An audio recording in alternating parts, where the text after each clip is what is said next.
Oh, are they back? Is he back? Is he ready? Do we even know if the scene is ready? Nobody knows until he walks out in front. Ladies and gentlemen, thank you for bearing with me while we try to sort out live television. It's not television, but it's live internet, which is pretty much the same damn thing. But let me tell you, good thing the audio or the video wasn't working, because I changed shirts, because as soon as Mrs. P looked at me, she's like, time out. I was like, what? She's like, no video? I was like, son of a bitch. I knew exactly what I had done wrong, because I knew exactly what I had done wrong. And I was like, damn it. And immediately just started drenching my shirt. So I changed my shirt. Yeah, lose a pint's worth of sweat just to get started in the beginning of the show.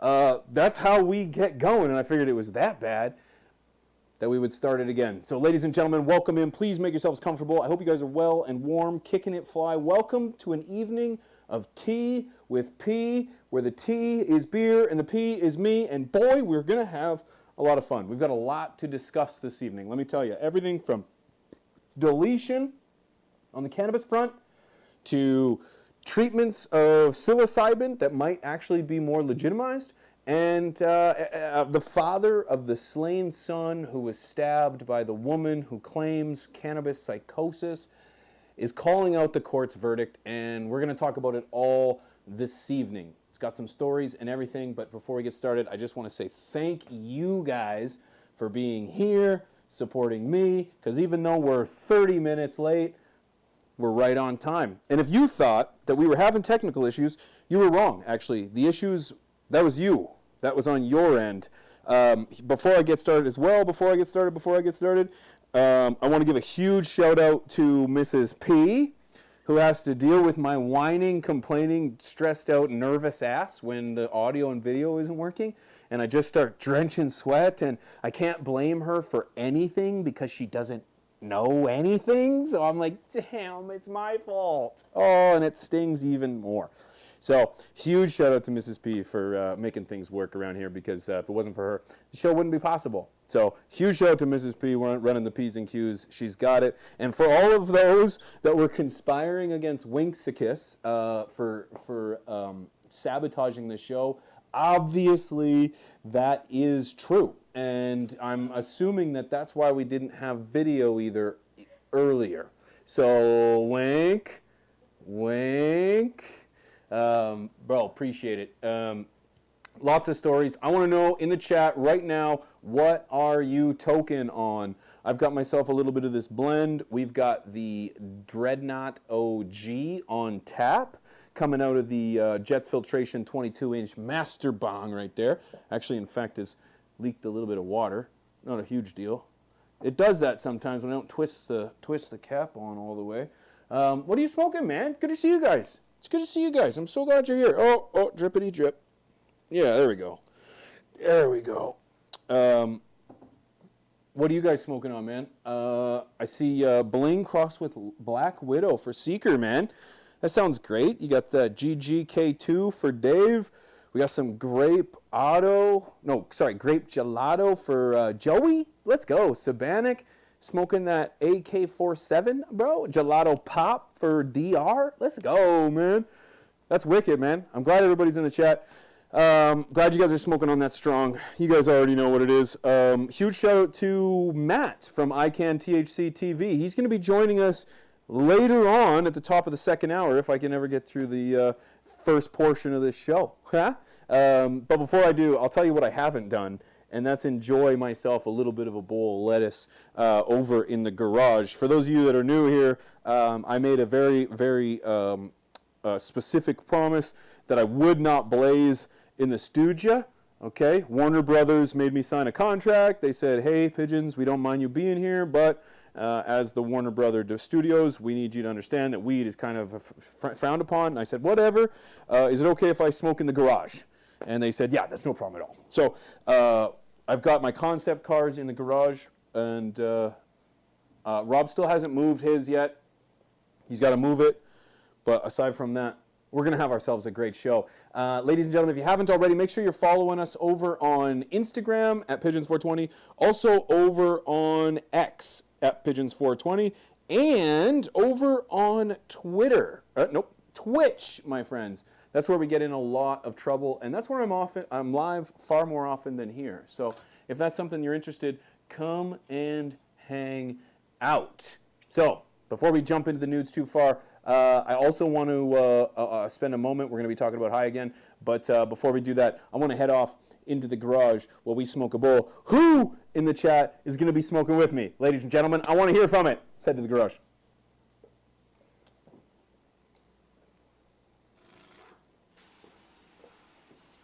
Oh, No, that's already here.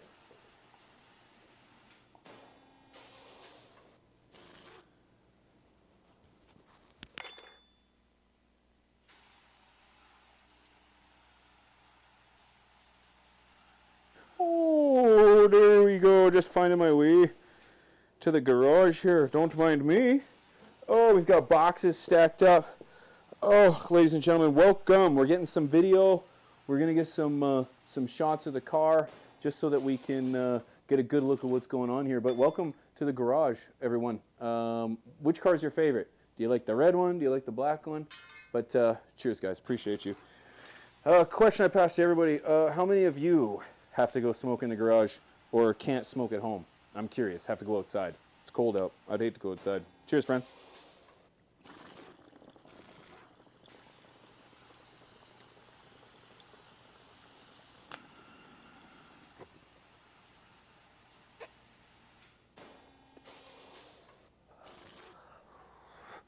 Ooh-wee. Oh, yeah. All right. So, ladies and gentlemen, if I may, we've got some serious things to discuss here. All right. At the top of the day, or at the beginning of the day, sorry, we got nudes that our good friends from High Again have been deleted on Instagram. That's incredibly unfortunate. High Again, if I'm not mistaken, was up and around the 30,000 follower mark. And they have since been deleted. I wanted to make sure that we spread as much word as possible to try to build back some of that momentum. It turns out that their channel has been removed due to sexually explicit content. And you guys already know that's because Neil is often seen in front of the camera with just such incredible muscular characteristics. And Instagram clearly intimidated by a good-looking man. So they've decided to remove their account. That's incredibly horrible, obviously. But what we want to mention is that they do have a backup account.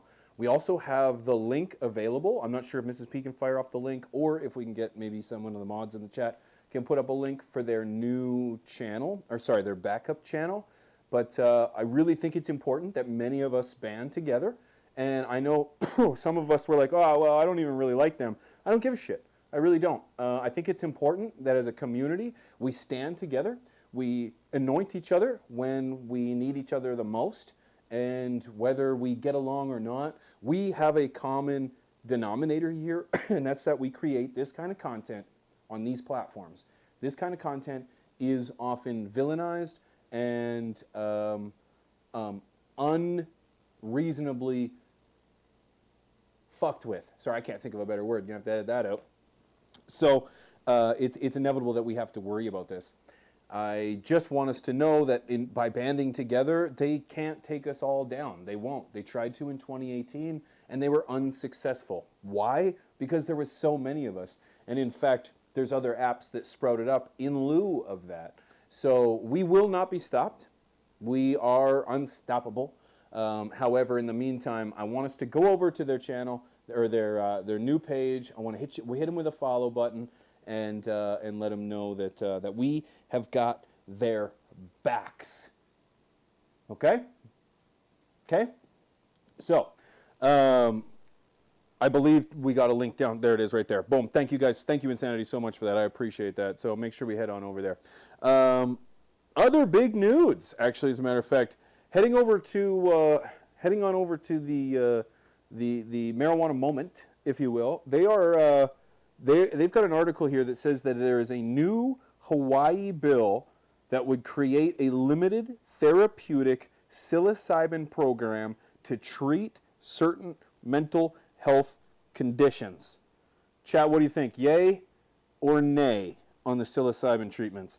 It says newly introduced legislation in Hawaii would create illicit legal protections around the therapeutic use of psilocybin, with eligible patients able to possess and consume the psychedelic under a trained facilitator's care. The real question is, how do you become a trained facilitator of psilocybin? I think I'd be a pretty good facilitator. Can I sign up? I'm pretty well versed in psilocybin. The measure is the result of a task force on breaking through therapies that was formed last year to explore the issue. Okay, sponsored by Senator Chris Lee. Very cool. SB 319 would not legalize psilocybin but would instead create an affirmative defense for qualified patients and their caregivers, effectively exempting them from state laws against psilocybin. That's pretty sweet.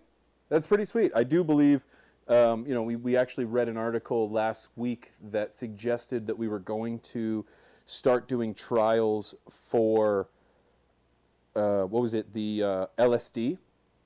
And although I do believe that there is possibly some medical positives or uses of LSD, I really think we should utilize, or at least try to find, benefits of psilocybin first. It's natural. I think it's something that we can consume with very little side effect, at least damaging side effects. So I'm all in favor of trying to get a better outlook and a better understanding of psilocybin education and science, medication. So bring it on, baby. Shout out to Hawaii for stepping up and getting that kind of program going. One story that I felt like we were responsible to cover is the story that involved the couple, the girlfriend that stabbed the boyfriend over 100 times in what the defense claimed was a cannabis-induced psychosis. The father is now speaking out, and I want you to hear what he has to say. Fox News reporting father of man killed by woman in weed-induced psychosis calls out verdict, saying the system completely failed. It says, I don't have to pay for this? It was actually, can you play it? Can you put it on the video and play the video? And just let me know. Outrage after a California woman was sentenced to probation and community service after killing her boyfriend. Chad Amelia was 26 years old when Bryn Spector stabbed him over 100 times with a bread knife. Prosecutors say Spector was suffering from, quote, cannabis-induced psychosis. But not everyone is buying the defense, especially not Chad Amelia's father. Sean Amelia joins us now. And sir, I'm so sorry for your loss. Thank you for being here today, because I think viewers are grappling with this sentence, which seems preposterous given what happened. The crime, even if it was a cannabis-induced psychosis, there is still somebody who died, and that was your son. Yeah, I mean, when we heard the verdict, we felt the system had completely failed my son Chad and our family, and the judge didn't do his job. He didn't do what he's responsible to do. He went against the recommendations of the district attorney. He went against the recommendations of the probation officer, and the community found her guilty. So he obviously didn't respect the community's decision either. Is this the end of the road in terms of her punishment? Is there an appeal process, or is this the end?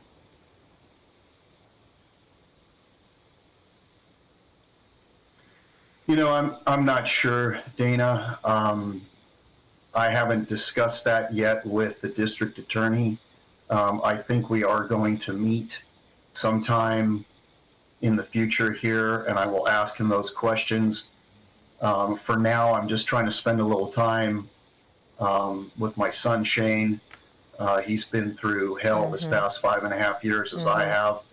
We also lost Chad's mother during this time, and it's been rough. Especially, I know, and I always think about the siblings as well, for as close as I am to mine, and knowing that relationship. I mean, the parents we often talk to, but the siblings sometimes, they sort of fade to the background. And I know that you would not want that for Shane. We've shown some beautiful pictures of Chad. As a last question, maybe just tell us a little bit about him and how you like to remember him. Well,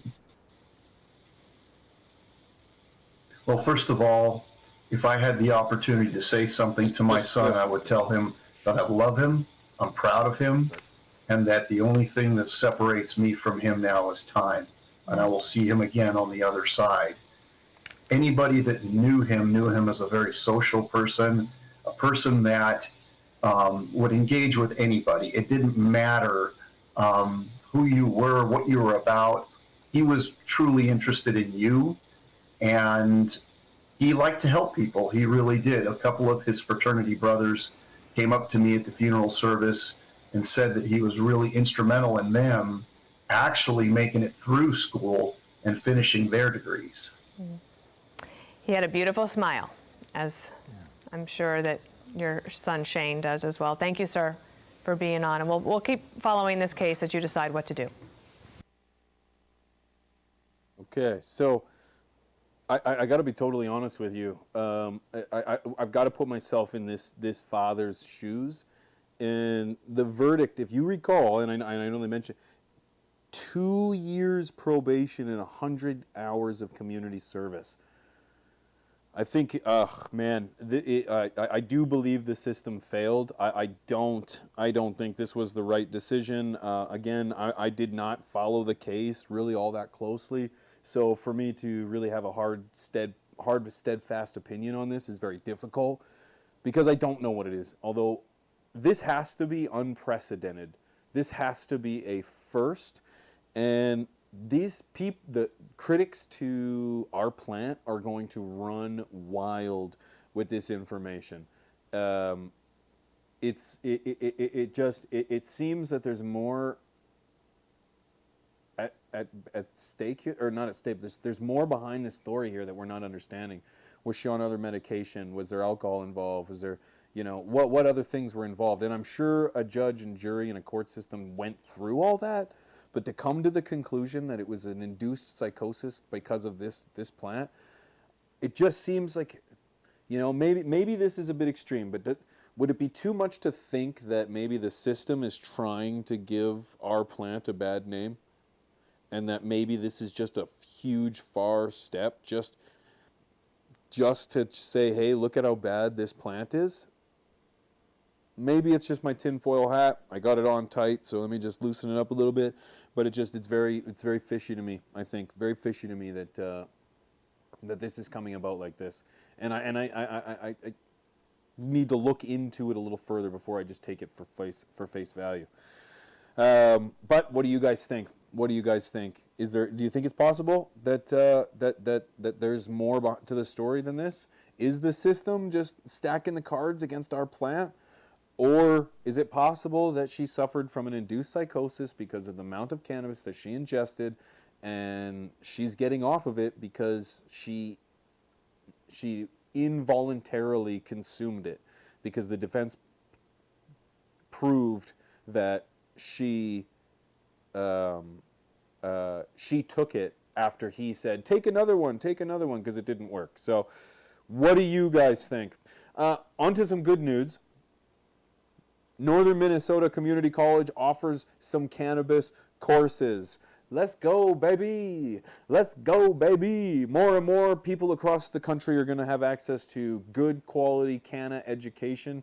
And the latest spot is in Northern Minnesota Community College. Minnesota State Community and Technical College is offering the first industry classes in Northern Minnesota. Minnesota State has campuses in Detroit Lakes, Fergus Falls, Moorhead, and Wadena. The cannabis certificates will all be 9-week classes offered online. Cannabis training company Green Flower will provide the content for the certified classes. Interesting. Green Flower, of course, I believe is a... I'm going to look into it right now. Let's see what Green Flower really is. The cannabis industry's most trusted training provider. It's funny. Do you guys remember? What was it? The Gangier. It's funny. They have a very. Are you able to pull up this website? The Green Flower website. It's halfway down the article on the Northern Cannabis one, and it pulls up. It looks so professional. So I don't know. It reeks of corporatism and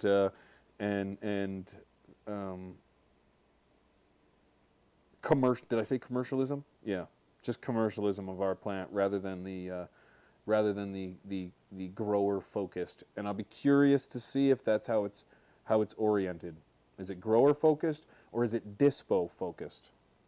Dun dun dun. Very interesting. Cool. So here we go. Huge bust. I don't know if I gave you a chance to look at that or not. No? Yeah.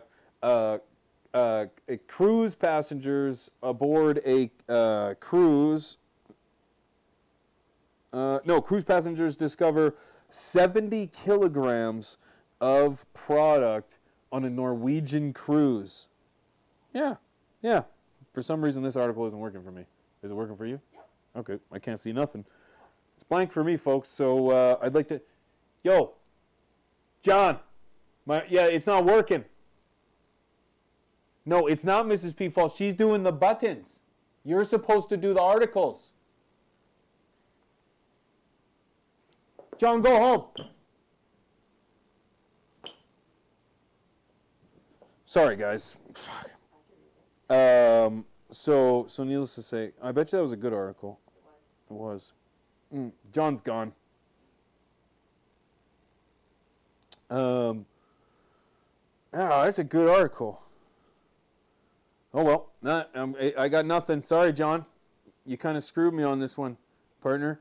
You nailed me. I brought it up here so people can read it. So you're looking at a story of the Norwegian right there. Yeah, it's unfortunate. Oh well. What's it about? I knew it was about them getting 70 kilograms. They found it on a passenger. Is someone smuggling it? Oh, yeah. 2 passengers brought more than 100 bags on board. 2 passengers bring 100 bags. 71.9 kilograms Why? combined. Law enforcement discovered 56 vacuum sealed bags in luggage after drug sniffing dog indicated its presence. Drug sniffing dogs found it all. So I wonder if they were smuggling it or if they just really needed. Because I got to be honest with you, if you're on a Norwegian cruise, so in Norway, which is a Nordic country, if I'm not mistaken, in Europe, which is landlocked. Oh, Is Norway landlocked? I don't know. Anyways, Passenger claimed that marijuana was for personal use. Yeah. And had a medical card back in California. it was personal. 100 bags. 100 bags. How big were the bags? 70 kilograms? 70.9. The real question is, how long was the trip? I guess, yeah. Because it was a couple passengers, so 70 kilograms. You know how much product from the stash goes through in a 4 or 5 day period? No jokes. I'm just thinking, like, if I'm going on a cruise, you better believe I'm packing pillowcases. But I'm not taking the Norwegian. No, we're not taking the Norwegian cruises. That's unfortunate. I gotta ask though, ladies and gentlemen, if you're going traveling, do you take into consideration whether or not you're going to be able to pick up when you get there? Or do you even care? You're like, I'm going for a week. I'm not smoking for a week. For me personally, I was going to say, obviously, I need it like before I leave and as soon as I land. And because I get, like, your body goes through so many nerves and so many emotions when you're flying and traveling that, like, I need it. So if Rob and Chris, for whatever reason, said, P, sorry, bro, we can't get any down here, I wouldn't go. I wouldn't go. I'd say, guys, come to Canada. We got lots up here. Let's reevaluate the traveling. I think I would just probably travel amongst the country more or so.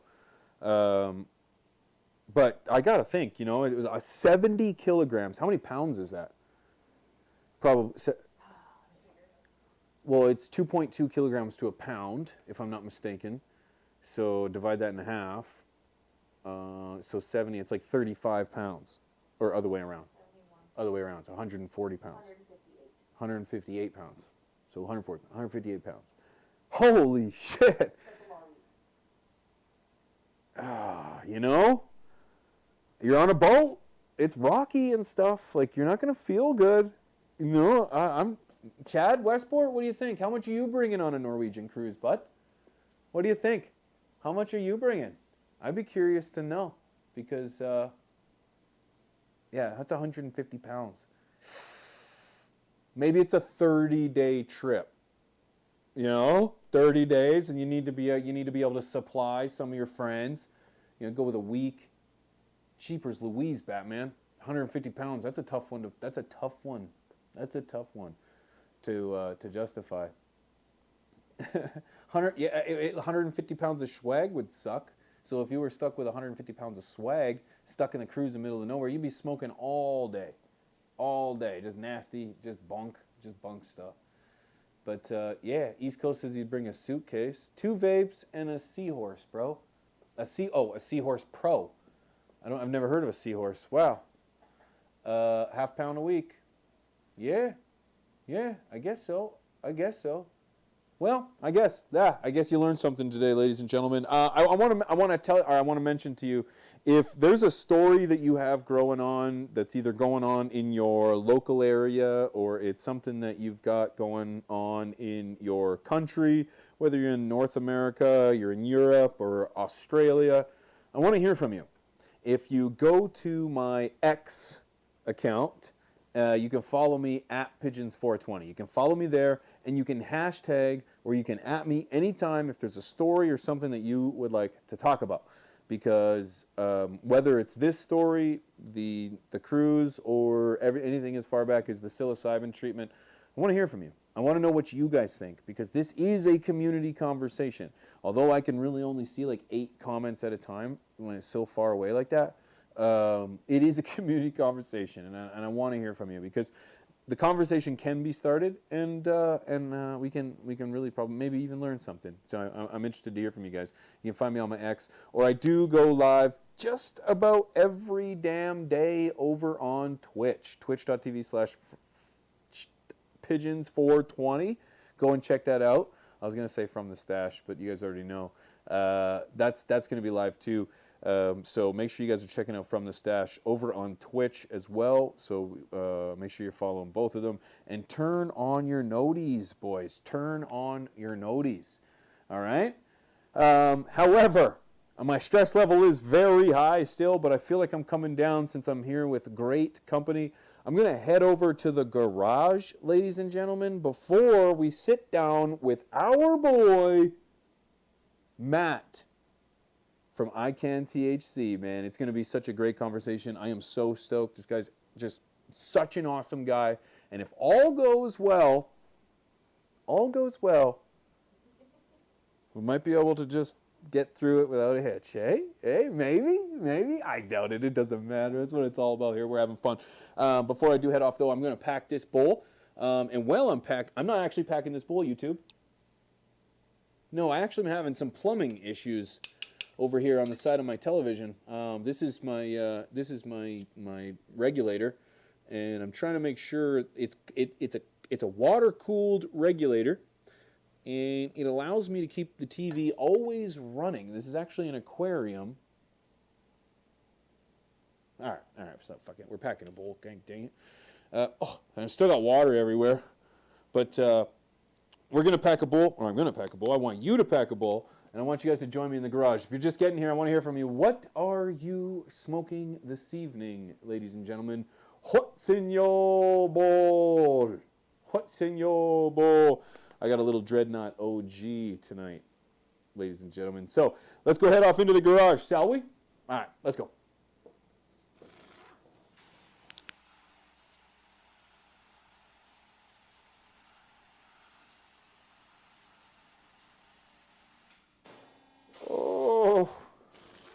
slip on the water over here, I'm gonna hurt myself. I'm gonna hurt myself on the water if I'm not careful. Okay, don't hurt yourself, guys. Okay? Don't hurt yourself. Here I come. What? Oh, I got so many tools and things that I gotta walk through. I think I knocked something over there. However, ladies and gentlemen, I'm gonna enjoy this right now. I gotta admit, this garage idea was pretty smart. There's nothing better than cooling my nerves and just a good, smooth hoot. How about you guys? Do you do the same thing? Do you find that you get a little bit calmer, a little more relaxed after you have a good quality hoot?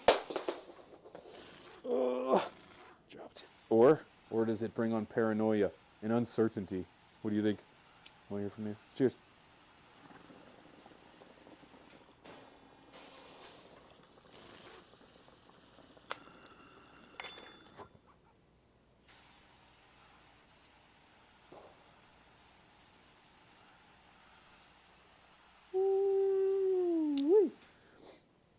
Oh, that feels good.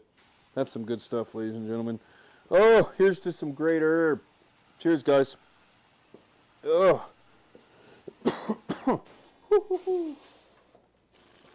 Oh, so here we go. Let's bring them up full screen. You don't need to look at me. You can click on his name, no? Just click on his name. Oh, on your phone? Yeah? No? Oh, well. In just a few moments here, we're going to be having a sit-down here chat with Matt from Can THC. I'm very excited to have him a conversation. We're going to bring him up on the big screen right here and have a conversation with him in just a moment. But before I do, if I have an opportunity, I want to ask you guys, do you have any questions for my boy Matt? If you do, I want to hear from you because I might just be able to ask him what he thinks. Yo, oh, here we are. Bro, so before we do, let's go talk to my man Matt from Can THC, guys. Yo, yo. Hey, bro, how you Can doing? you hear me, bro? Yeah, I can hear you. Can you hear me? Oh, I can, but this wax is just way too loud right now. I don't know. Good, man. Are we on the intro or are we good? We are good, guys. Welcome in. Man, it is loud, eh? You got some fire there. What you got, bro? What you got? Man, I don't usually be hitting the wax as much, but I figured for the show, hanging out Tea with P, I'll do a little bit different, man. So I got my rig, I got my wax out, you know. I hit up the dispo. Actually, it wasn't a dispo. We went out to Trap Hash, a workbench recently, and it was like a 10-course meal or something. Shout out to Mile High Dave, but they pair every meal that you eat with like a wax, a concentrate of some sort. Everything, bro. And whatever you don't get to finish, like, you can take it home. So I got a couple that I wasn't able to finish. Whoa. Okay. You're telling me you have a meal and they pair it with with wax? Literally, bro, with dabs. It's so official. Like, if you come without a rig, they give you a rig. Like, they give you everything that you need. And it's like literally like 5-star chef Michelin type deal, and everything is amazing, bro. Straight up. Wow, bro. I knew my system was like decent, but I didn't realize we were missing out that much. Bro, that was the first time I ever been to something like that, you know, and shout out to Mile High Dave. He hooked it up. It was like a secret location. Like, they don't even have an address for it online or anything like that. So it was super official. Bro, that is, man, I'm just flabbergasted by that. You've taken me away. It's one thing to offer like a drink with a meal, but a dab, like a whole, and you can take the rest home, bro. I know when you go to all you can eat buffets, they don't even let you take stuff home. Literally. They gave us like a little dessert and everything, but the most interesting part of it was just being able to sample all those concentrates, bro, with the meals and the drinks and everything. Like, there were alcoholic drinks too, but the dabs, man, they were crazy. Man, that's wicked, bro. That's too cool, man. I'm very excited about that. I hopefully, it might be possible that I could be coming into Denver in the summertime, and you got to tell me that we're going to go to this place. Oh yeah, man, I can make that happen for sure. Say no more, man. And you guys are coming, all the From the Stash homies. I got my From the Stash hoodie on right now. Shout out to Rob. Yeah, He left this for hell me yeah. in Vegas, bro. But all you guys, we can all head out there, bro, and enjoy that, man. It'll be awesome. Have a group go out there. It'll be dope. Bro, it sounds like it's very well possible that we could be out there for June. So, or like Oh, yeah. it's in the plan, like it's written down. So, hell yeah, bro. Man, awesome. Hold on, like seriously, bro, Matt. Thank you so much for coming in and coming in for the Tea with P. You're our third guest of all time, and I wanted to have you on the show for a host of reasons, bro. Mainly because just to even touch on your channel for just a minute, you are killing it over there, man. Your content is fire, your podcast is fire, your swagger is fire, your product is fire, man, and it's like your attitude is fire. It's so contagious. And when we met in Vegas, there was no difference between the guy you see online and the guy that you get in person, man. And I mean that in the best way possible. It's a genuine attitude. He's a great dude, and your company was just so refreshing, bro. So honestly, thank you so much for joining me today, man. I got so much I want to ask you and talk to you about, because you've got a very colorful history, man. You've come from all walks of the planet. You've done all kinds of work. And I just kind of want to have a general conversation and kind of hash out who is Matt, who is Can THC, and let the audience kind of get to know you a little bit more, man. So welcome. Let them know. Who are you, brother? Oh yeah, man. Well, thanks a lot for that, P. Like you have me like caught me off guard a little bit, bro. Like that was such a nice intro. But I appreciate that, man. It's always a struggle out here on YouTube, and just being able to be recognized by someone like yourself. That's awesome, bro. But yeah, likewise, man. It was great to meet up with you out at MJ Biz in Vegas. That was amazing, bro. Like you said, it was the same person that you are is the same person that I met you as well. And I think that's pretty cool, So thanks a lot for having me on, man. I'm down to hang with you and answer anything. I'm just trying to get this rig lit up, and we can get straight on into it, man. Yeah, brother. Well, let's start with what everybody's thinking. What are you smoking? You got that fire. What is it? This one is actually some Grandpa Stash, I think, and the other one is some Trap Hash. I'm not sure exactly which strain it is. Oh, it's on the back. It's Cap Junkie. So that's Kush Mints crossed with Mac. Ooh, Cushman's. Okay, Cushman's sure ain't Yeah. bad. Sweet, man. What are you dabbing on? What's the rig of choice this evening? And I got my Dr. Dabber, so it's just a little gadget like this. Is the mini, I think, or the small version? It's pretty small, but I like it. A lot of people here have the Puffcos and stuff like that, but this is my first one, and it's been good to me so far, so I haven't had a reason to change it out just yet. Good. Water looks fresh. I like that. Yeah. Quite honestly, my very first dab rig was a Dr. Dabber, and Really? I am a huge fan of Dr. Dabber. When we go to High Rollers Jiu-Jitsu, their headquarters, Okay. they're sponsored Yeah. by Dr. Dabber, and they have an open bar, bro, where you can just walk up and dab. They've just got the best rigs that Dr. Dabber has to offer are just sitting there. And then they've just got Wax, which was sponsored by, shout out to Swank Genetics, that's who sponsors the particular time. And then they would just have their Wax just sitting there, and if you wanted a dab, you just walk up, they'd serve you a dab, and then away you go. And it was such a wicked experience, bro. So I'm a dope for huge fan sure. of Dr. Dabber, huge fan. That's pretty cool, because not a lot of people actually talk about him. More people speak about like the Puffco, but it's refreshing to hear you say, you mess with him as well, man. Yeah, Sometimes I pull out my Dr. Dabber and people are like, yo, what's that? Pulls out their Puffco. Bro, Dr. Dabber is one of the OGs, man. Literally, man. If you know, you know. That's right. I had like pretty much that rig. Of course, it wasn't the newest one, but pretty much that rig. Oh gosh, before my son was. Oh no, very early. He was like 3 years old. So we're talking 9 years ago. Well. Yeah, and I still have it. The only reason I don't use it is because I broke the glass, and I would have had to buy the new glass, and I never actually did. But I swear by them. You can travel with them. They're great to use. Do you take yours anywhere? I've taken it quite a few places. I was actually back out in the Caribbean just a few days ago. I actually got back in yesterday before I hung out with you today. And I was thinking of taking it out, but I didn't take it out, man. And I don't regret not taking it out because I just smoked a ton of flower anyway. Yeah, no kidding. And you never know if it's gonna come back in one piece either. That's it. Bro, Exactly. You're telling me you just got back from the Caribbean? Yeah, bro, like yesterday, and like the connection, like I missed my connection through American Airlines fault, and I had to like fly through Florida, got stuck there, and then I ended up having to reroute through Texas and then come up to Denver, bro. So it was crazy. I'm just happy to be back home, bro. Oh wow. Oh man. Yeah, I haven't had that many bad experiences traveling, just losing my luggage. But man, how many hours are you flying for something like that? Because you're flying from Denver, right? Yeah. How long Literally, you in flying line? from It's Denver to Florida. To get to Trinidad and Tobago in the first place, you can't fly direct from Denver. So you gotta fly like through Florida or Texas or something like that, New York. Like you just gotta fly to one of those major international airports and then head down to the Caribbean. So for me, I had to fly to Miami, and that took like about 3.5 hours, 4 hours, just to stay 4 hours. And then I had to fly from there to Trinidad, which took another 4 hours. So that's about 8 hours in all. Okay, 8 hours. Okay, that's okay.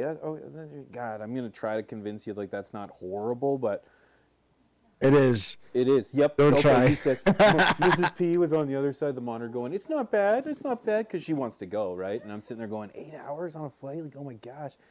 No, it's only because I'm super far in Denver. That's why, though. Yeah, that's fair. That's fair. I'd have to do the same thing. What do you do to entertain yourself on the plane?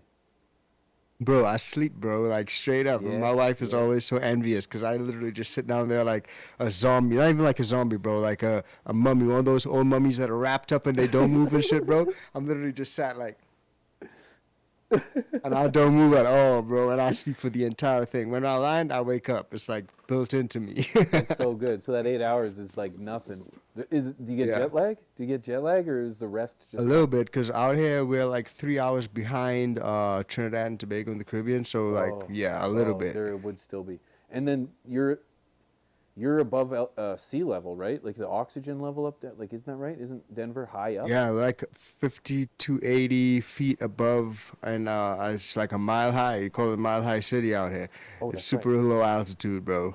But I like it. That's wild, man. That's wicked, bro. I love that you. How often do you go? I love that you go. How often do you go back? Because you went for family. Yes. Yeah, literally, I had a wedding to go to, bro, and but usually I don't go back that often. Since I had moved out here, that was the first time I went back in like 2.5 years.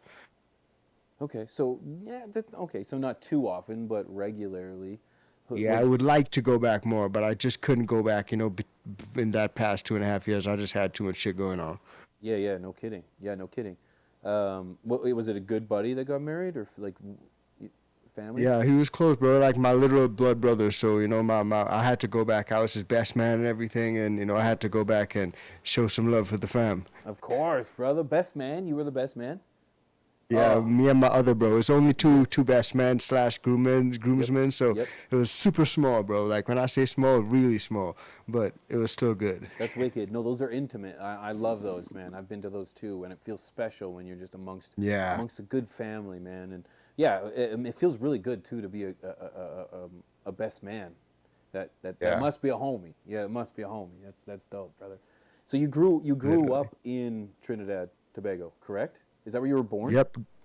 Yep, I was born out there, grew up out there, but I'm actually British, like through my dad. So shout out to Norma G. I got a UK passport and all that, and I studied out in the UK. I went to school out there, but I spent most of my life out in the Caribbean. So I grew up out there from birth until like I went out to uni, and I went out to uni in UK and studied law, and then I went back to Trinidad, worked there for a bit, and then came up to the US and moved to Colorado. Okay, so at what age did you leave Trinidad and Tobago? To come to here to the US or to go to UK? UK. You went there first. You said, right? Yeah, I went there first. So I went there when I was probably about, just after I got my training license, I was about 18, bro. 18 years old. And then went straight to university? Yeah, university. Went to University of Southampton and then went to University of Manchester. So I was in those two spots for a while, and of course I was sampling all the flower out there too. Of course, man. What's the weed like in the UK? It's actually pretty good, man. Like you That's get a what I lot was of gonna say. amnesias out there, a lot of cheese. I love the cheese, and a lot That of people UK kind of cheese. like are iffy on it. You know, some people love it, some people hate it. For me, I love it. I Super love it. dank. But it was really nice, man. I would get a lot of people like mixing tobacco in their stuff, and I would do that a lot as well, just to stretch it out. You know, you kind of file into the culture wherever you're at. So out in Trinidad, we'd smoke like roll-ons, roll the J on the end of your cigarette. When I went back a few days ago, I was doing that because I'm back with the homies. When I was out in the UK, I was rolling some of those backy spliffs that have a little bit of that tobacco in it and a lot of the flour. And that's just what you do. But it's not like tobacco from a cigarette. It's like literally tobacco that you can get and roll your own. So it's a little bit different and it's not as, you know, funky. But all that said, like, I love the flower out there, man. It was great. I grew my first plants out in the UK. It was completely prohibition land. What an experience for me, bro. Like, it was everything was awesome about it, man. I was living a little reckless, man, but I made it work, bro. So you're telling me, allegedly, according to Wikipedia, that you were going to law school and participating in a little bit of growing extracurriculars. That's what is allegedly said, bro. That's what Wikipedia says. That's what Wikipedia says. I get it.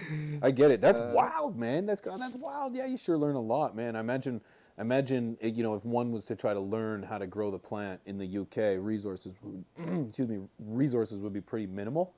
No? Yeah, they were a little bit minimal. I actually looked back at my email recently to see like what year it was. I can't remember the year now, but it was literally well over like 10, 15 years ago. And I got my first pack of seeds from like Ministry of Seeds or something like that. I literally ordered that online, went on eBay, grabbed like a HPS Lite kit and all sorts of shit, bro, and set that up in a closet that I had. I'm just such a closet grower at heart. But I set that up in a closet, and me and one of my homies popped some beans, and I look back at it, and I couldn't even remember if it was photoperias or autoflowers I bought, man. Turned out when I checked my email, it was autoflowers. Oh, no way, really? So your firsts were autos? Yeah, dude, and I popped some autos, and I don't think the autos ended up living. They literally ended up dying off. But I also got like a mystery pack of beans, which I popped. I think those were photos because I did the whole light switch thing and everything, and it turned out to be a male. So my first plant that I ever grew seed all the way to harvest turned out to be a male. Damn. That's how it goes. Oh, bro, shit, that sucks.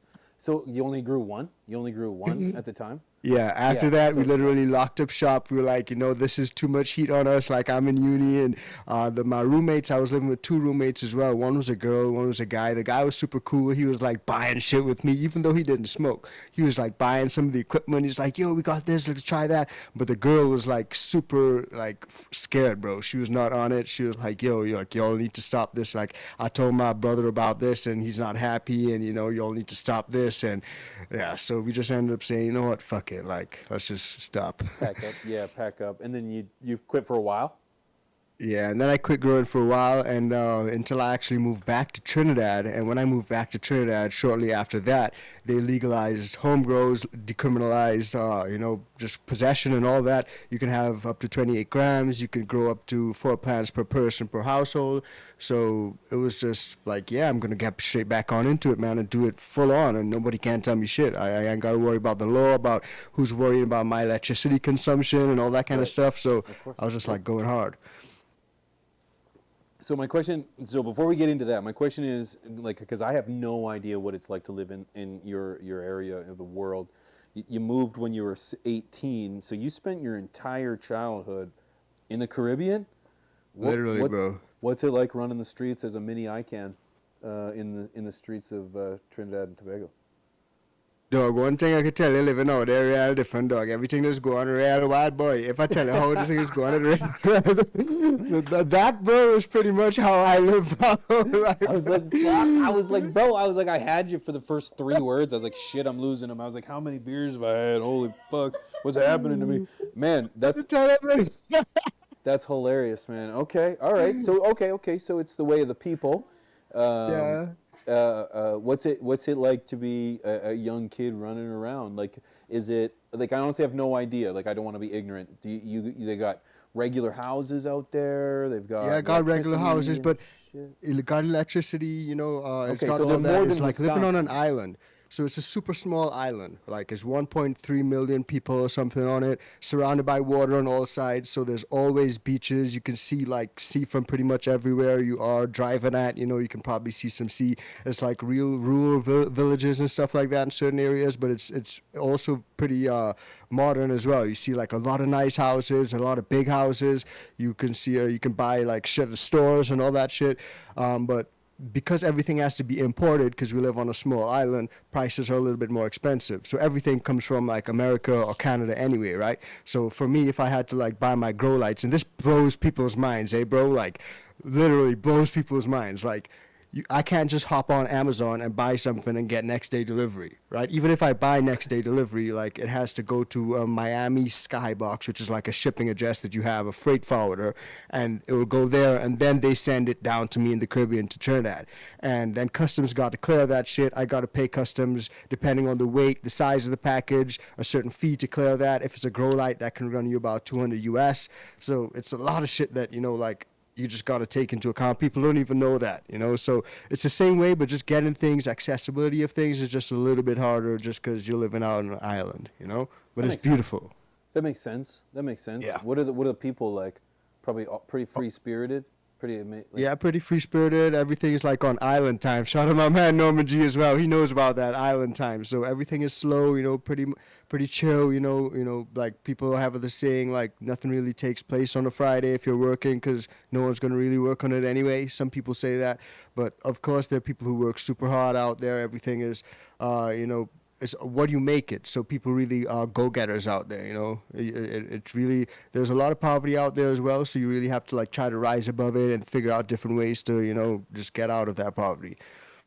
And if I may, man, like a lot of poverty, but it's like, not only did you leave, but you left and followed a law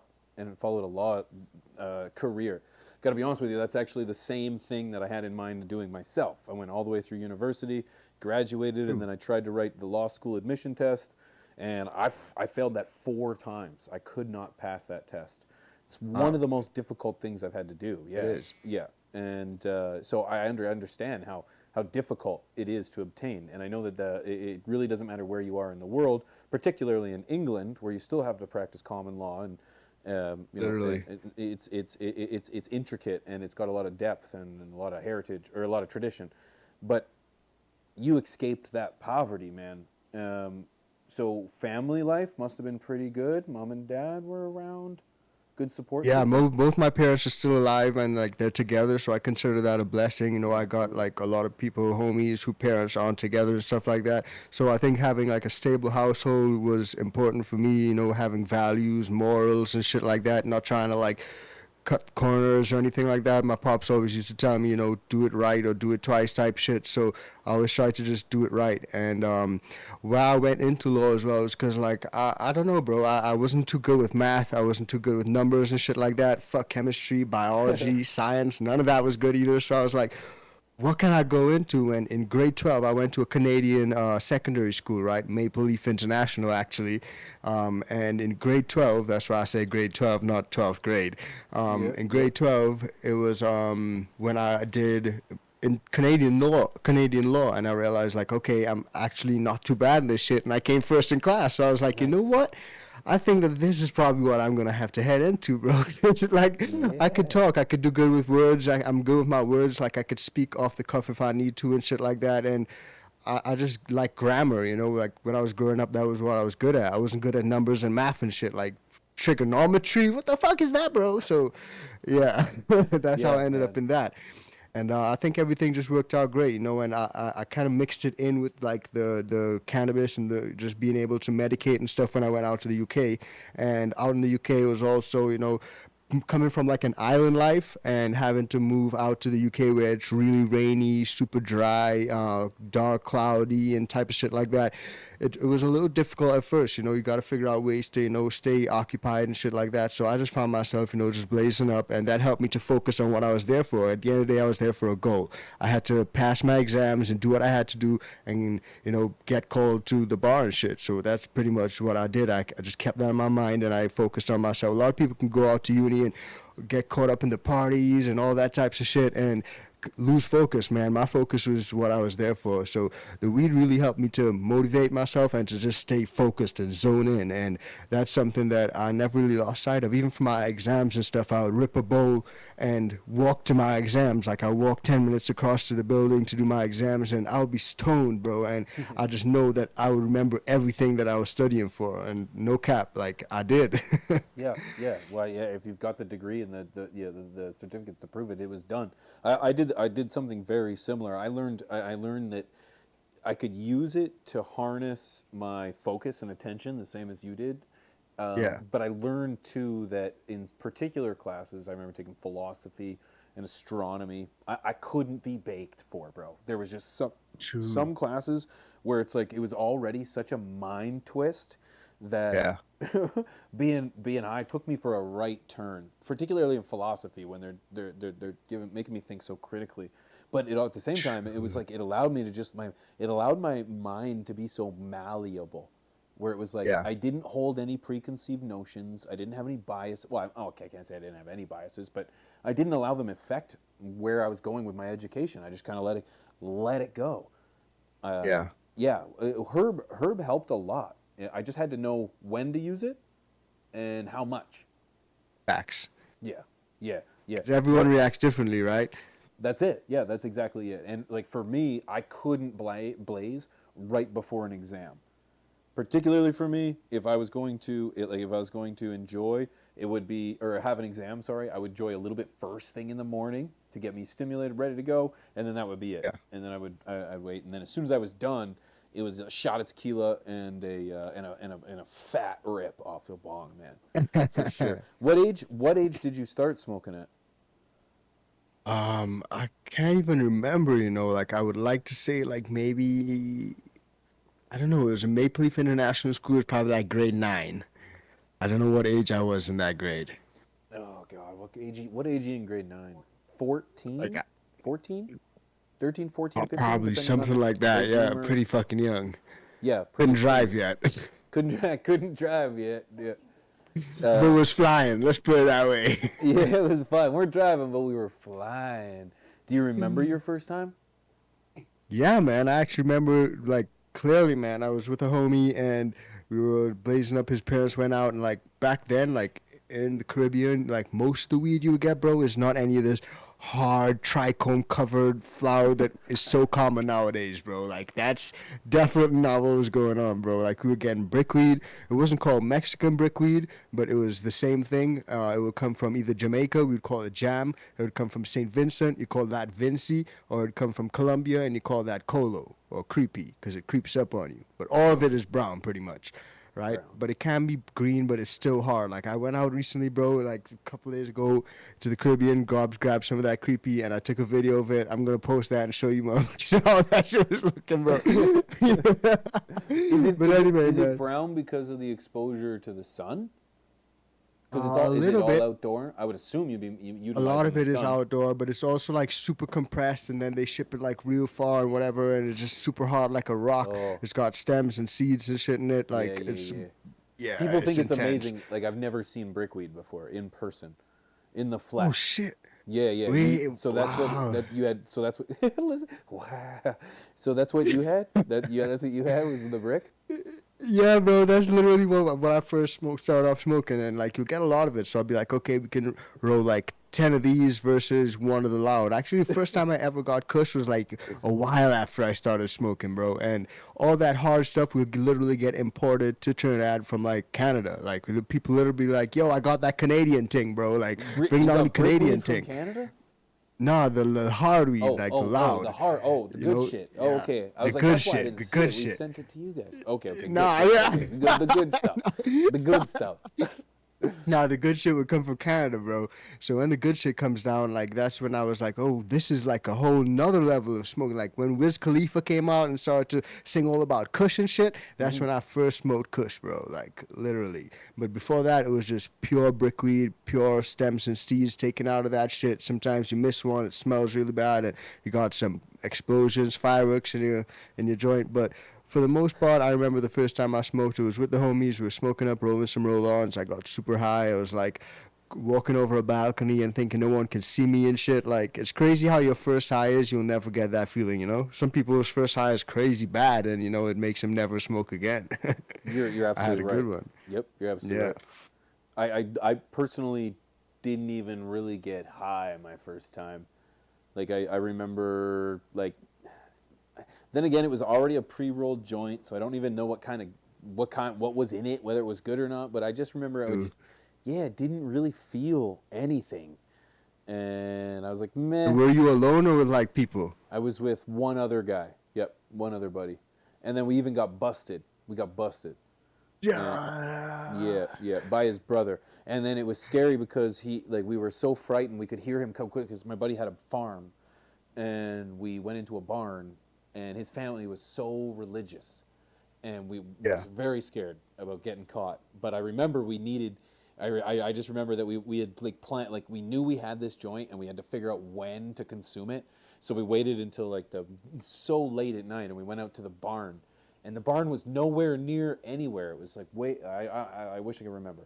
And then, we're halfway through this thing, maybe even 3/4 of the way through, all of a sudden we hear in the snow. And we're like, oh my God. So we tossed it. And it turned out it was his brother.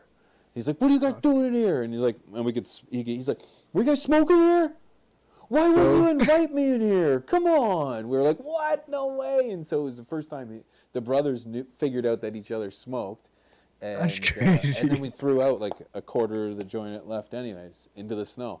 So, yeah. And I don't remember getting all that. I don't remember getting that high. I've heard that's not crazy, too uncommon.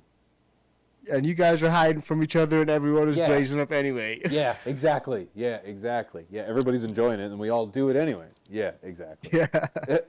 Yeah. So you started early as a kid. Do you remember how you got it? Yeah, bro. Actually, like, it was literally on the block type shit. Like, you know, on the block, that was the only way I could have gotten anything. And me and my homies were in this old Land Rover Discovery, man. It makes a ton of noise. It was super old, and it was like running on diesel, dog. Anyway, we drove down to Diggle Martin in Trinidad, which is like a neighborhood type shit, like a bigger, bro, like a town almost. We drove down there, and we got some from like a kind of crackhead guy, right? Like I don't know if he was actually a crackhead, but we were so young, we didn't know where to get the weed from. And my bro was like, yo, I know this guy, he lives up the street. So we drove down, went up this street, and he just popped out, and we handled the transaction. We got like a 20 piece, right? We call it a 20 piece, so it was like 20 TT. Coming to think of it, that's like $3 US, bro. Like, anyway, it was a super small, like, little thing in a piece of foil, bro. And we took that home and rolled it up and got super blaze. It's funny. That was like the first time. Bro, I think everyone has this story of going to a dude in like the like some rundown middle of nowhere, like shit box house, you know, it's crackhead house, bro. It's a crack house. No doubt it's a crack house. The trap, he's just bro. selling weed. Yeah, he's just selling weed because he doesn't smoke it. He smokes the crack. So it's like, I had the same guy, man. I swear to God. And then he went to Trinidad and Tobago. No, but I think everyone has that same dude, man. It's amazing too, man. That like they say that like the gateway theory, that like, you know, people, there's a gateway to the dark side when it comes to herb. What do you think? Do you agree or do you disagree? Just when it comes to the dark side herb. I'm not saying it leads to further drugs or things, but what do you think in regards to whether or not it's like, does it lead to a darker side of maybe life? I don't know, bro. I think that's a tricky one. I think that maybe some people would liken it to like cigarettes. You know, people would say that cigarettes may lead you to start smoking weed. Yeah. But for me, I've found that, you know, especially as time has gone on as well, like this has become such a medically accepted plant, a recreationally used plant. So, you know, the stigma is still there, don't get me wrong, but it's slowly dissipating. Whereas with some of the other things that are out there, I don't want to start calling names of some of these other drugs that are out there because, you know, that's not what the show is about today. But I've heard people literally say, like, weed is for losers and shit like that. You know, weed is weak and weed is like, you know, that's not cool anymore and shit like that. And you know, they rather do other stuff. You know, they rather do all types of shit. You know, so for me, I'm with my weed, bro. Like that's where I am. That's where I'm most creative. That's where I'm comfortable at, and that's where I'm sticking. Me too. I feel the same thing. I guess more what I'm trying to get at was like there is some validity, or at least from my own experiences. So I'll speak for myself. There is some validity in regards to seeing, like, you do come into a world that is like underground, and I'm not saying that that's any fault of our own. That's just how we've been pushed, and that's where things have to happen. And when that happens, unfortunately, you have to deal with the unruly characters in society that are doing those things that are a little more shadier and a little more darker. The first time I ever seen a sawed-off shotgun was going to buy like an eighth of herb, like, you know. Like, okay, I got you. I see what you mean. So it's like there is some validity to it, to the idea of a gateway to darkness, if you will. I'll give them that. That's about the only, you know. So it's like, so in that case, when someone's like, well, then they're introduced to methamphetamines. Well, sure, but I'm sure at the same time, you know, when I'm trying to think of an example on the fly, but you know, I'm sure there's other examples where it's like you get taken advantage of in one scenario while you're trying to do something else. I think that happens all the time. Hey, you ever tried to buy a new car or try to buy a car? You know, anyways, but yeah, I think, you know, there's a little bit of validity to it, but at the same time, I feel like that's only happened because we've been pushed into the dark market, the gray side. We have to hide, and people of that character are not weeded out because there's no legitimacy of it. So like the system before you were 18 didn't allow herb at all because you said it wasn't legal and stuff, and then when you left and then came back, it was legal. Yeah, bro. It was like they didn't allow it at all at first. Like you would get literally arrested for that shit. I actually got police ran up on me and my homies when we were smoking weed up on a hill, just, you know, hanging around in the Caribbean, you know, just chilling out, thinking everything is gravy. And they ran up on us, threw everyone down on the floor, beat up everyone, took us down to the station, threw us in a cell, like just for a couple J's, you know, pretty much roll-ons, which we roll cigarettes onto your J. And yeah, they found one. They found one because we tossed everything. We saw them come in, and they found one and still took us down, bro. Like, that's how dread things were. You know, they're serious. Yeah, that's crazy, man. I think it's unfortunate that those times even have to exist. But at least, thankfully, you know, when you come back, things are better. But of course, you started growing in the UK, man. Where was it? Or, I mean, according to Wikipedia, let's get the facts straight here. I'm not making any kind of claims here, no accusations. Yeah, I think we're probably outside of the statute of limitations too. But yeah, man, that was back when I was just young and, you know, living reckless and stuff too. And, you know, me and my homies, you know, that was out in Southampton. It's still fully illegal out there in the UK, but the UK was beautiful, man. Living out in Europe was great too, because I was able to just jet across to Amsterdam on an easy jet, you know, go there for a weekend, sample all types of flower, because it was fully legal there. So I was exposed to, like, you know, legal cannabis that way before I ever experienced anything in Canada or in the US. So that made me feel like, you know, I can get with this shit, you know? Right. Man, flying to Amsterdam? Seriously, bro? How many times have you been to Amsterdam, bro?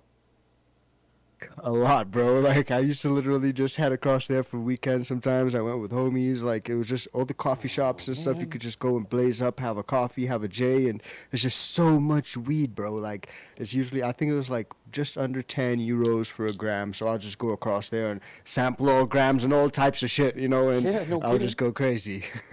Yeah, of course you would. It must have been like unreal to be in a place where you could just be exposed to, like, the plant back. Especially growing up in Prohibition land, like living in Prohibition land your entire life, and even in the UK and Trinidad, they were both Prohibition land fully. So that was like completely unheard of. Like, I can walk into a place and they'll hand me a menu and it says indica, sativa, whatever hybrid, and I could actually buy this. Like, what? Like, what? Yeah, no kidding. I know. I that's the same thing. I still get that feeling when I'm here in Canada because it's like sometimes I'm out and about at my boys' hockey tournament or whatever, and I'm like, oh my God, I forgot. And it's just like next thing you know, I just go to the dispensary, buy a pen, and then you know you're good or whatever. It's just like, yeah, it's so awesome, man. So you moved from Trinidad, you went to the UK, you went from the UK back to Trinidad. That's when everything was fantastic. What brings you to America? Well, I started the channel in Trinidad, and I didn't really want anyone to know it was me. Oh yeah, that's and right. You I did mentioned that because on it's From so the Stash. small. Yeah, because it's so small. Everyone And you knows said each it- other, and me being a lawyer, I didn't want like word to get out and like shit gets crazy. So I was just like, I'm gonna change my voice. I sped up my voice. And some people didn't like that because it got all high pitched and squeaky like Alvin and the Chipmunks type shit. But then I was like, you know what, like the channel is, growing a little bit, and I really feel like, I'm just stifling myself down here because I can't import anything. People like, we want to send you some lights to test, or I would buy something for my grow setup, or buy a 4x4 tent, and for me to clear that shit in customs is costing me like 2,000 TT. That's more than the cost of the light and the tent, that's a lot of money. So Oh, the TT, that's Trinidad coin? Trinidad yeah, tokens? Tobago dollars, yeah. Trinidad So tokens? it's Okay. like 7 TT to 1 USD. So 2,000 US. I don't know how much that would be, but it would be a lot, bro. 2,000 TTD to USD is like 300 US. So it'll cost me about 300 US to clear something as heavy like a tent. So I'll be paying double pretty much. And aside from that, like I couldn't even get my genetics in, and that was really the straw that broke the camel's back, because I ordered a bunch of like hash plant and all sorts of things like Afghan, Kush, and something else, and I was really excited to get these stuff, man. And I spent a lot of cash on it, and for you to import like any plant materials into Trinidad, you needed like a sanitary license or some kind of thing like that. And I didn't have that, so sometimes they will literally just hold your package, and no matter what you order, bro, customs is going to rip open your package, open it up, and look and see what's inside, right? Yeah. So they rip it open, look inside, and they see the seeds, and they seize that shit, and that was the straw that broke the camel's back. I remember telling my wife, like, this, like, oh man, we can't keep living like this. I need to get out of here. So we were like, all right, well, let's just fly out and see what we could do outside. And my wife was born in Florida, so I was like, all right, well, let's just go back to the U.S. because it was either U.S. or U.K. and I couldn't grow in the U.K. Even though I studied in the U.K. and I can practice law in the U.K. and everything, I couldn't grow weed there. No. I can barely even smoke weed there. So I was like, okay, let's head out to the U.S. then. So I was like, okay, what's the options? Look at all the states on the map that were legal, and Colorado just seemed to fit the bill, So we moved out here. What year was that? 2022? Yeah, 2, I think. Last year? Oh, it's 24. 2023 was Yeah, last 20. year. Yeah, 2024. Right. So right, I think it was sorry, like February 1st, 2022. Okay. That's interesting. So Yeah. not too long ago. Yeah, literally. I've been here for just about 2 years now. I think you picked the wrong, you picked the right spot, like Colorado. Other than like maybe Oregon or Cali, I couldn't Yeah, I would think say. of another, and I had to say Oregon first because they're the other legal state, but there's a few of them, but one of the originals, if not the original, and Cali. So yeah, that's pretty dope, man.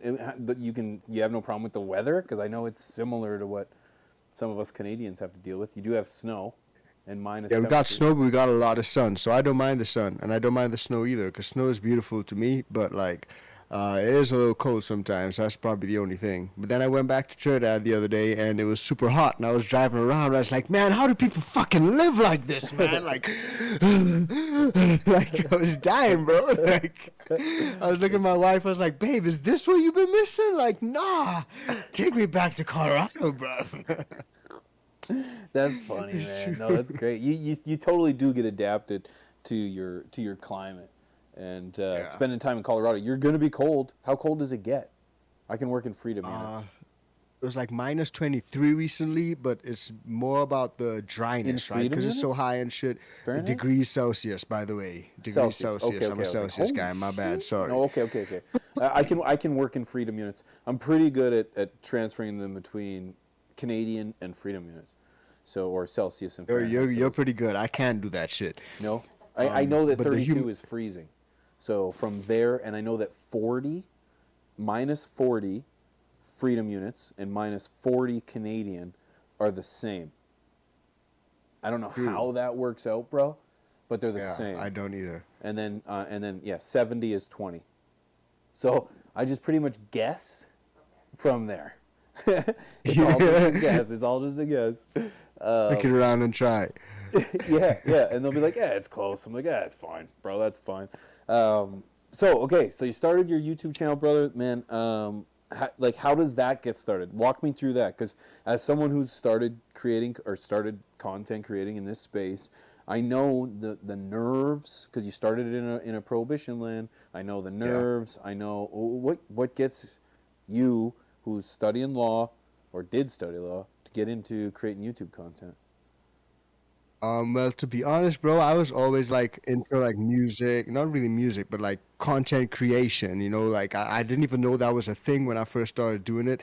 Like one of my first videos that I ever made and put on YouTube was probably like 15 years ago, and I was making like soccer compilations, right? So I was like compiling a bunch of soccer clips and, you know, skills and tricks like that, and I would literally, you know, put that together and put that on YouTube. And that was like literally 15 years ago. And I would also like go to school, and when I was at Maple Leaf International School, I would go to school and I would have like a lot of people playing soccer in the gym, and it would have like a tournament, right? And we would like get clips of everyone, recording them, like, you know, of the tournament being played, and we put it together afterward and make a dope video.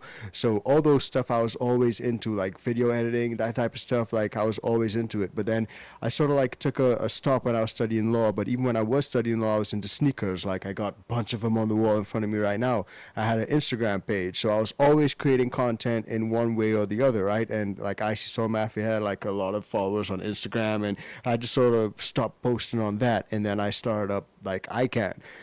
So when Trinidad allowed us to go legal grow floor plans per person, per household, or whatever, I was like, okay, I'm going to grow my floor, and I'm going to, you know, document it and start a YouTube channel. So that was pretty much how it all started, you know, just me wanting to like document my shit, but also not get caught while I'm doing it, because I didn't want anyone to know I was doing it. So I was not showing my face, I was not showing my hand, like I didn't even want people to know my skin color. So like in videos I'd put on gloves, and yeah, I just was super paranoid. But eventually I was like, you know what, I really wanted to engage with like everyone, you know, like I didn't want to be like this faceless YouTube channel. I really wanted to engage with people. So my first episode on the Talking Law podcast, I actually unveiled my face, and I just said, fuck it. Like I was still in Trinidad, but at that point I had already made the decision to leave. I told my job, I gave them like notice, I'm heading out, like I'm flying out. Everyone looks at me like, yo, what the fuck, like are you crazy? You're working like in a decent job as a lawyer, like you're doing what everyone else would want to do, like why are you just leaving? And I was like, just gonna head out, you know, who gives a fuck, you know? So got one life to live. So that's the type of shit I was on, and I ended up just unveiling my face on the first episode. That was when I was still in Trinidad, and then I flew out, and then I just, you know, really wanted to engage with people a little bit more. And I think by me taking off the veil, so to speak, people seeing my face, seeing who I am, and as you said at the beginning of this episode, you know, just seeing me and my personality, I think that helped me, you know, build a community and people who actually like to engage with me as a creator and my personality. And some people hate it, some people don't like me. Like every time I post a video, there's literally within the first 60 seconds, bro, I get like 2 or 3 dislikes. So I know that there are people out there who hate, bro, but it's all good, you know, because there are a lot more people who are showing love. So those are the people who I want to cultivate the community with. That's right, man. It just means you're doing something right, brother. I heard a quote that really sunk in, man. You will never be criticized or brought down by somebody doing something more than you.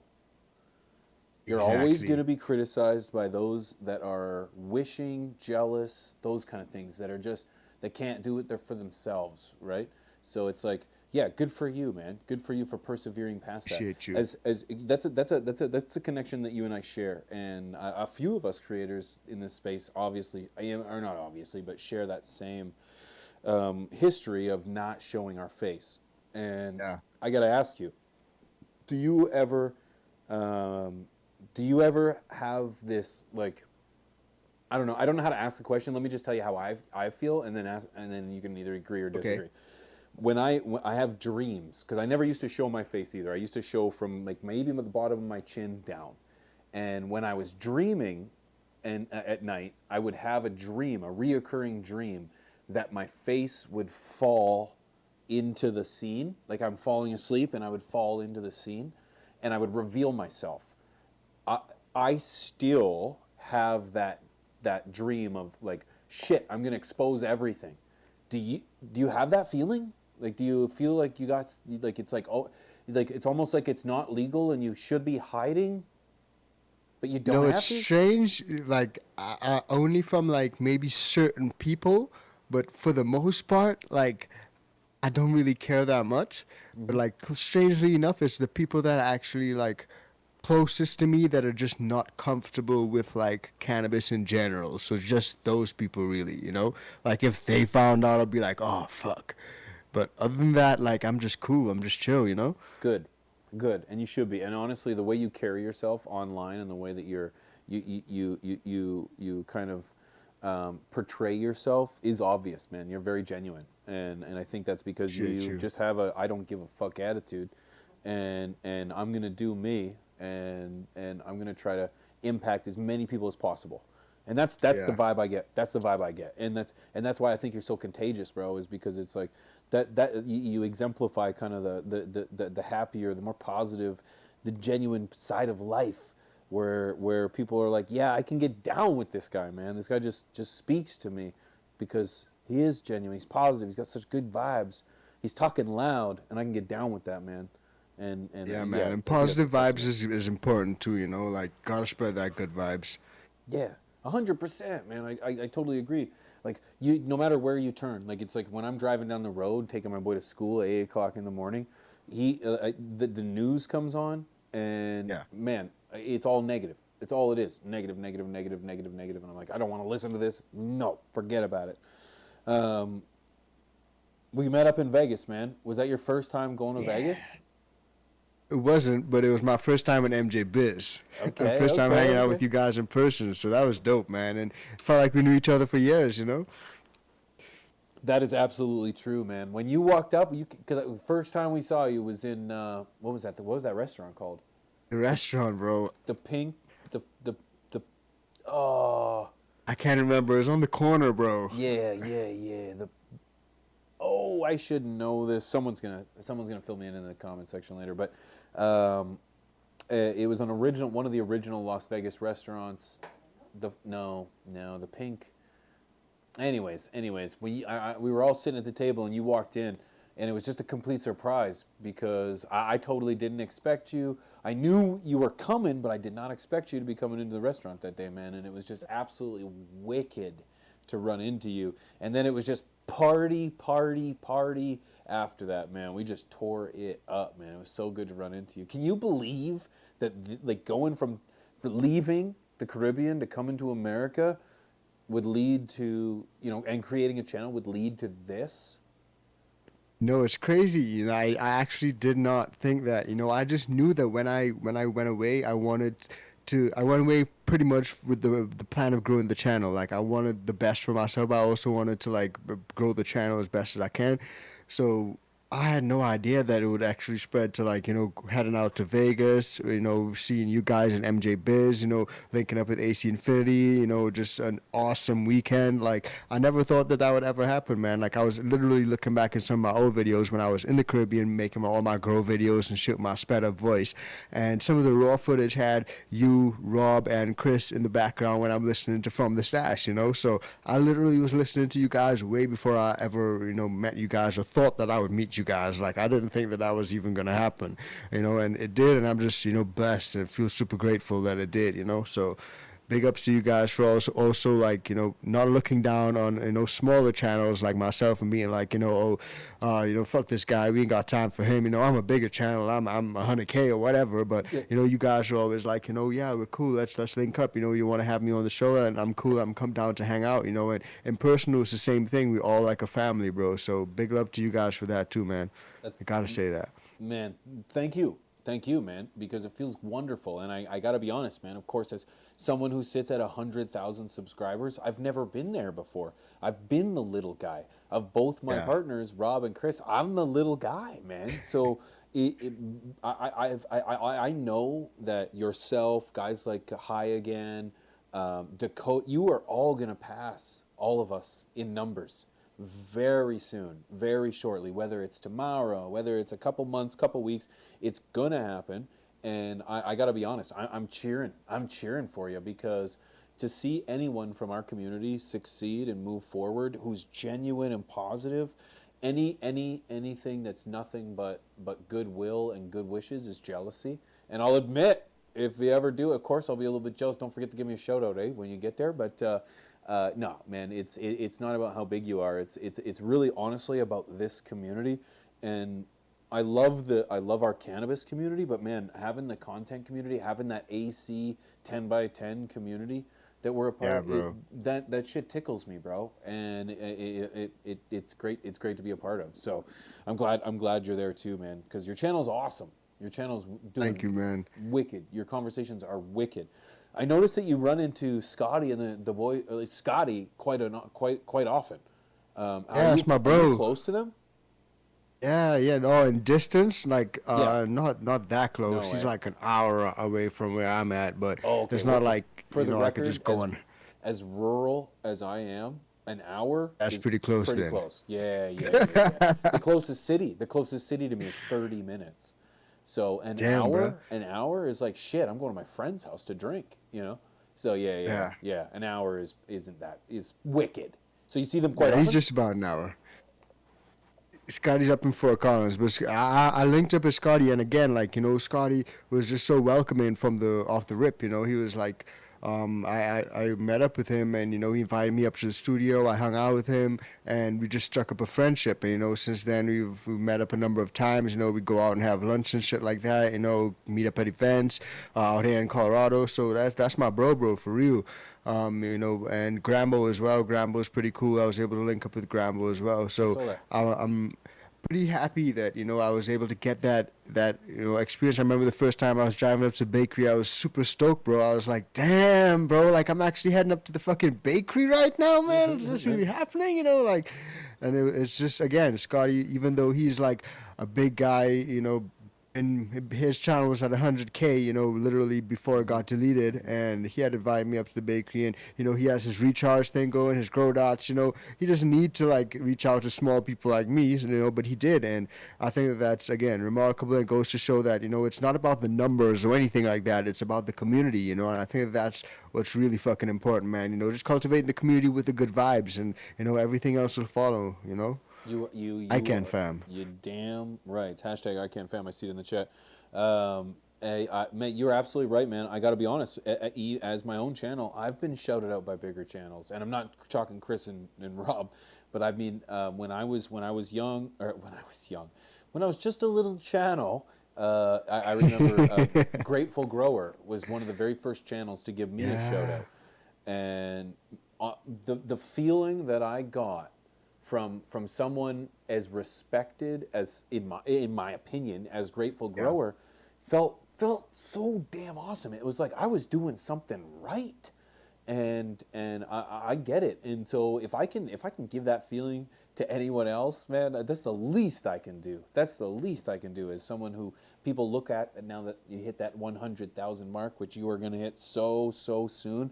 But don't get your hopes up for a plaque, because it's gonna be a year for me. I think in May or something. It's gonna be a year. I've been working on this plaque, but we're gonna get it. Bro. We're gonna get it. Yeah. We're gonna get it. Yeah, we're gonna get it.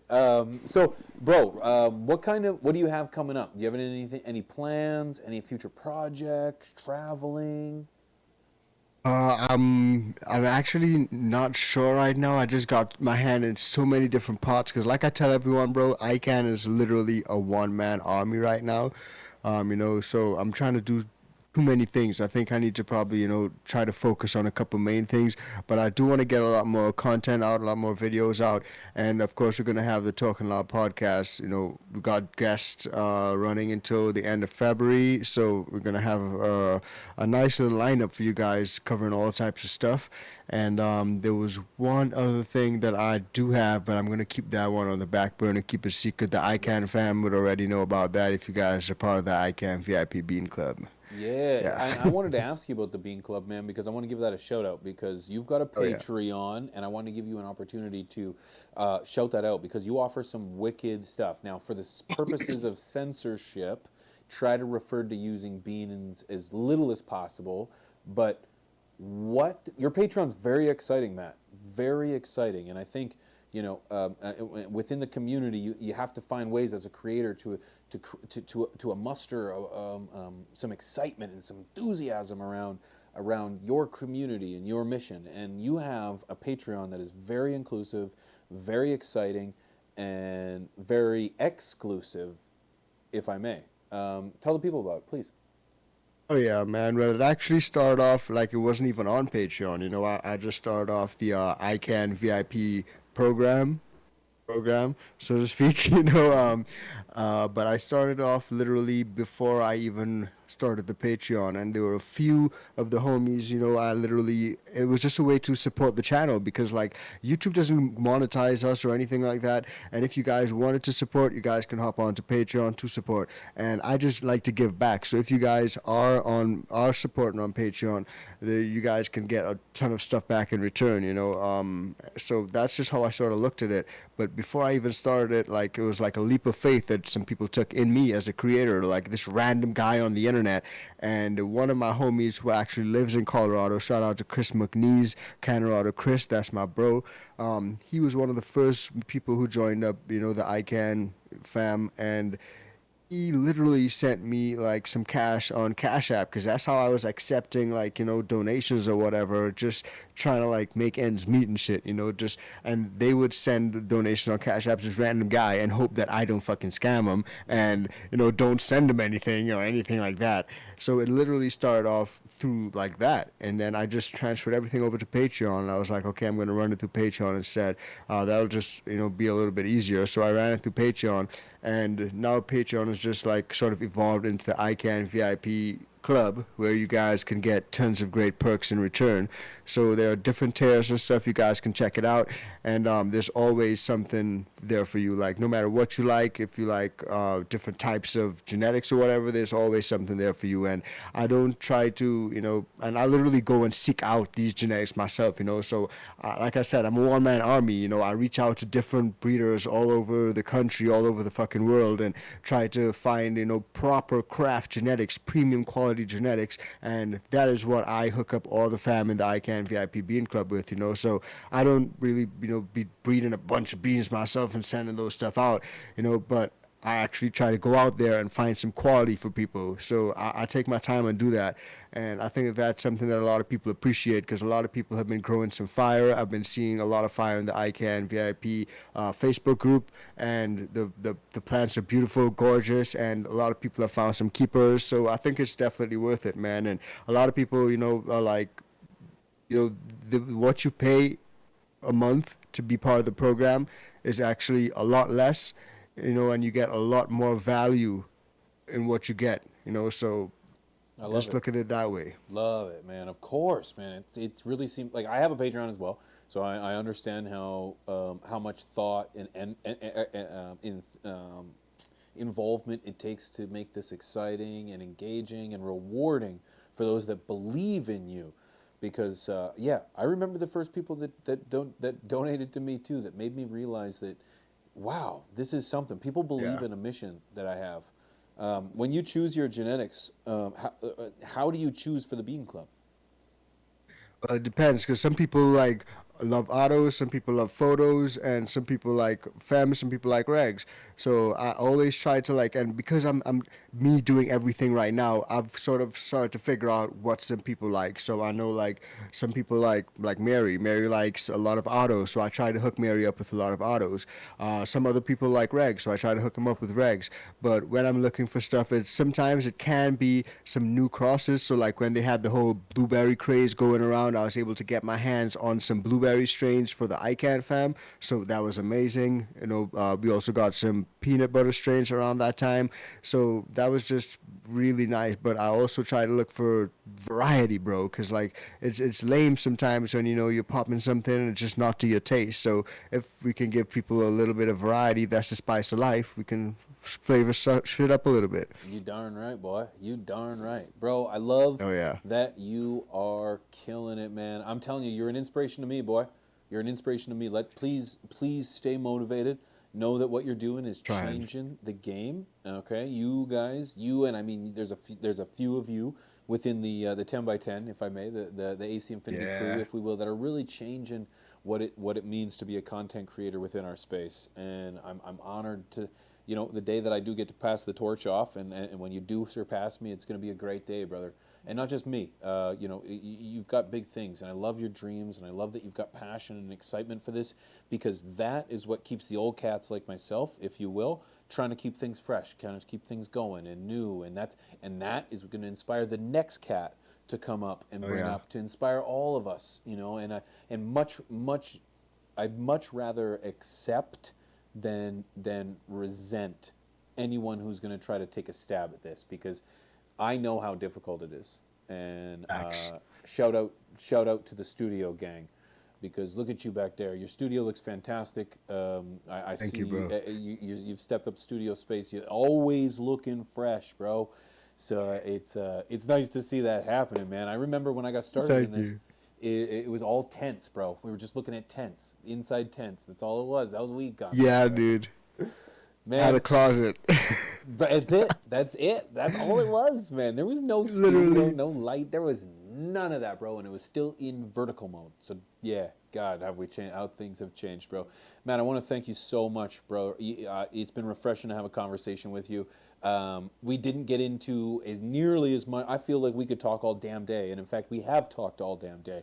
And I know this is going to be one of many conversations to come, because I love everything that you have to offer us and your community and your audience and viewers. So we're going to do this again, brother. Real quick, my man, where can everybody find you? Where can they reach out? Do you have any websites? Anything? Go ahead, please. Oh yeah, check it out on YouTube, ICANN TV. Check us out on Instagram at ICANN THC. Also check us out on Patreon. That's where the ICANN BIP Bean Club is at. Bean Club is popping. Mailboxes are always burning down. If you guys want to burn up for that next drop, definitely do that so you don't miss out. But yeah, man, we're just out here, you know, also on Spotify, Apple Podcasts. Talking Loud Podcast is always on every week, every single week. So you guys can check us out there if you want as well. Leave a review or something like that. It helps us out a lot, man. But we're everywhere, man. ICANN THC is everywhere. You're darn right, and it's going to be everywhere. If you haven't heard of it, you are going to. Matt, thank you so much for being here, brother. It was a damn honor to have you on as our number 3 guest here for the Tea with P, man. So thank you for being here and diving into some personals, man. It was an honor and a pleasure, and I hope everybody will come check you out. Bro, we're going to hang out real soon, hopefully before June. I know we're hanging out in June, but hopefully before then, okay? Hopefully. Definitely, man. Man, Thanks a lot for having me, man. Yeah! Thank you, bro. Take care, homie.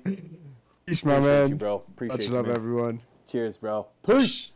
Yo, guys, huge shout out to my boy ICANN THC. That's Matt, bro. And let me tell you, that was wicked, bro. That was awesome. This man is an absolute legend in the game. I love him for everything he's doing, and I want to thank him seriously. I barely know what I got going on over here, because it's a show where I hang on by the horns and just hope to goodness I don't fall off. And Matt held through for us. So thank you, Matt, for tuning in. What did you guys think of that? I want to hear from you in the chat here. We've got a community highlight coming up right after this. Nope, we don't have a community highlight coming up. Nope, we're not there. Community highlights.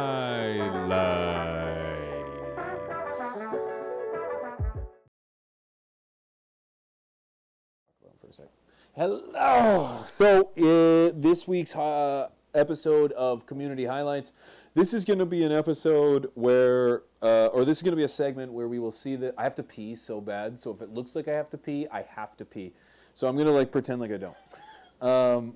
I've polished off 3 of these within. Anyways, I want to give a huge shout out. Or sorry, this is a segment that I want to continue every single week, where we take an opportunity to shout out members from our community, big or small, who are making big impacts and doing big things to shake up and educate the people. Not really shake up the people, but shake up the space and educate the people. So this week's community highlight is going to go out to our friends, recently deleted, but on Instagram. You can still follow them here on Instagram. Hi Again. Guys, Hi Again has recently been deleted on Instagram, and I wanted to make it a point of conversation that we look at them and say, hey, we can go follow them at their new account on I'm Hi Again on Instagram, but they're over on YouTube, and they are doing wicked stuff. What impacts me the most with Hi Again is that they're not here to tell you what to do. They're not here to try to push what they're doing on anybody else. They are an example of a channel that are a prime candidates, or no, this is a channel that is a prime example of people who are just showing their grow experience. And Hi Again is very similar to myself in that you can see when I started growing by just searching it on the internet. You can see where I am today by just searching it on the internet. We have nothing to hide. Whether it's the good, the bad, or the ugly, that's what Hi Again has to offer. And they do it in such a magnificent, glorious way that I think you guys would be very excited to go see. So if you search Hi Again here on YouTube, you will be more than delighted by the content that they have to offer.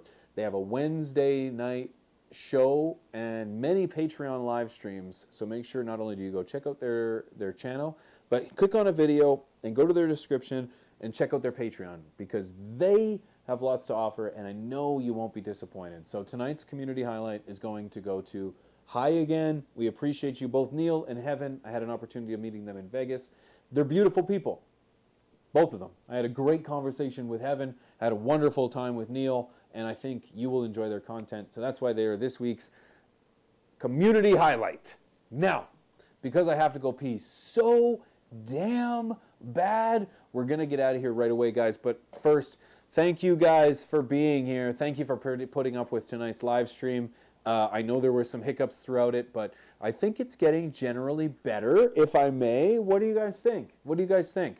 Before I head to the garage, I'm going to go to the washroom, and then we're going to have a hoot, okay? So before we go to the garage, let's go to the washroom, and then I'll have a hoot, okay? What do you think? Let me know. What do you think of the show?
And a special visit from the dogs because they got in when I went outside. Hello. I heard a 10 millimeter hit the floor. Uh-oh. Lost forever. Oh, let's have a hoot, guys. So before I get out of here, seriously, I want to thank you guys for putting up with today's show. I just want your opinion, your honest opinion in regards to how it went. There's about 108 of you left in here, so What did 108 of your ears hear, and what did 216 of your eyes see? Did you enjoy what you see? Did it need a little bit of work? Let me know. Let me know, because your opinions are important. And also what I want to hear from you is if you've got a guest in mind for future episodes with Tea with P, I want to hear from you. So if you have somebody in mind, I have a few in mind, but of course I want to listen to you guys, and I want to bring on people that are important. I did see a comment about Grow Talk Next. Grow Talk Next. One thing you will not hear on Tea with P when I'm talking about my interviews are grow talks. I understand that is a good or a large portion of what people are used to hearing, but let me tell you, Can THC has a remarkable channel of incredible content that is focused on growing. And I think that's where you can go and find that content. I want to dig into our guests and ask them questions about things that you might not know anything about them. I want to get to know people on a level that generally you don't get to hear about. So, no, you won't hear grow content here, but you can find that stuff all over the internet. So when you think about your guests, who do you want to hear from? Who do you want me to talk to? And who do you want me to look at you, you're a baboon. My dogs just need attention all the time. Who do you want me to bring on? However, without further ado, let's go step off into the garage. The dogs are getting antsy, and I think it's time to have a hoot, guys. Thank you so much for everything, man. Like to see Scrogger, Joe, Canuck, Cannabis Express. Thank you, guys, man. I really appreciate your input. Yay for the puppies. There's always puppies. Pigeons Basement Grow Show needs to make a visit. Scotty, we can make that happen. It was great. Been watching you since your face was hidden. Oh, that's very nice. K6, thank you. Cheers, One Smoke. All right, let's head off into the garage, guys. Let's go. Oh, shall we? Oh, yeah. Oh, is this the door? This one right here? Yeah. Oh, here we are. Now I bet you the dogs are going to come. Oh, hello, you found your way in here too. Cheers, my friends. I hope you guys have a fantastic evening this evening. Thank you for joining me. It seriously tickles me that you guys join me for such a great show and a wonderful event. I can't wait to make it better for you. Every day I hope to improve, but if there's anything and something that's just like digging at you, don't hesitate to speak up. Cheers, friends.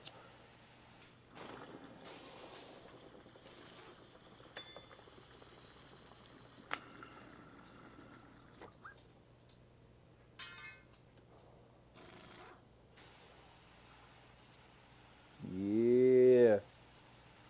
Guys, that's it for me. Have yourselves a fantastic evening. Thanks for tuning in. This was Tea with P. We will see you next week, Wednesday, 9 p.m. Central. Cheers and much love. Peace out, guys.